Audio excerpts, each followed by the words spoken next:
Just how big of an issue is COVID this fall?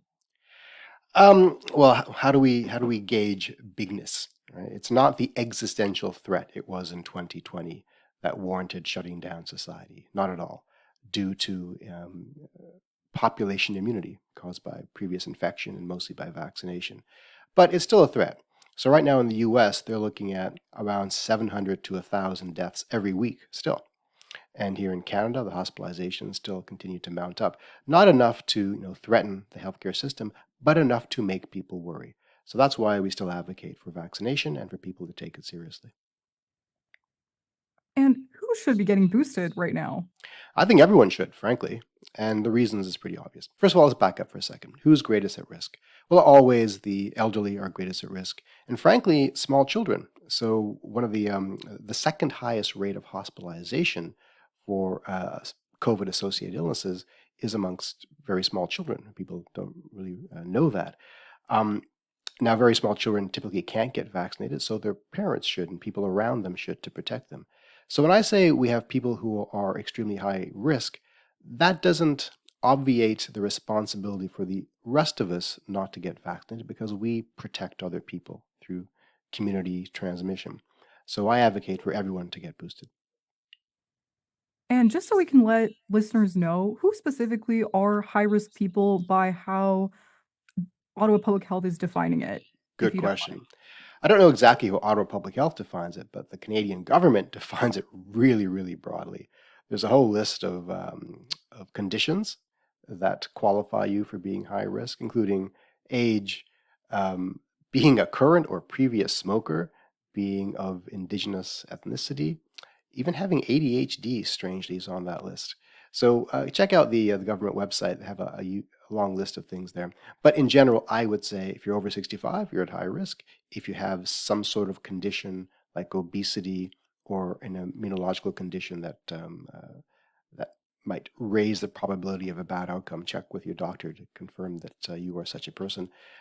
You'd be at high risk. But again, I advocate for everyone to seek a booster, not just those of high risk. And how are the symptoms of these new COVID variants different this year? Yeah, that's a tough one because everything resembles the flu. But even though the symptoms have evolved ever since the first Wuhan strain in 2020, it's no longer it's no longer upper respiratory symptoms, rather, it's no longer lower respiratory symptoms, meaning we no longer have the deep chest issues that warranted ventilation as often. It's mostly upper respiratory, meaning, sneezing, coughing, and so forth. We still get gastrointestinal disorders like diarrhea. We still get various aches and pains. Even though those are the typical things, really there is no hard rule, to say that this is COVID and that isn't COVID based upon the symptomatology.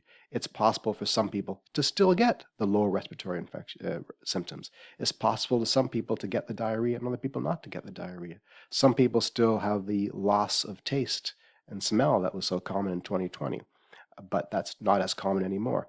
So in general, because so many people get infected, I think it's a little irresponsible to say these are the symptoms and these are not the symptoms. And how can people take care of themselves if they're experiencing symptoms from the actual booster itself after getting it? Right. So the adverse events associated with vaccination tend to be things like pain at the injection site, which is not uncommon. I got boosted yesterday, and I've got some pain in my arm right now, or 2 days ago rather. Headache is not uncommon. Uh, General aches and pains, flu-like symptoms. They say the common strategy is either to wait it out, it goes away in a day, or to take some over-the-counter Tylenol or ibuprofen. And what would you say to someone who's still on the fence about getting the booster? Well, there are two kinds of people like that. Those who are vaccine resistant in the first place, and they probably weren't vaccinated with the initial series, and those who feel that the booster really isn't warranted anymore. For the people who are just opposed to vaccines, that's a larger conversation. We can get into that if you like. But for those who have been vaccinated in the past and who are reticent about the current booster, I would say that your previous vaccination still keeps you out of the morgue, more or less, and maybe out of the hospital.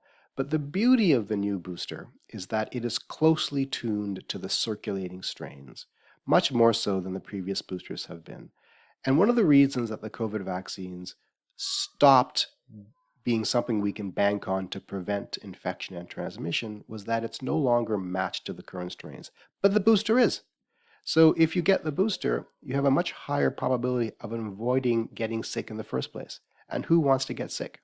So let's avoid getting sick. And if you get boosted, you are contributing to slowing the progression of the disease into your society. And that contributes to improving economic outcomes and making everyone in your neighborhood and community feel better. So I think it's a responsible thing to do for the community and a responsible thing to do for oneself. Thank you so much. Um, I'm going to just stop our recording. The audio sounded great, and that was super insightful. Thank you so much.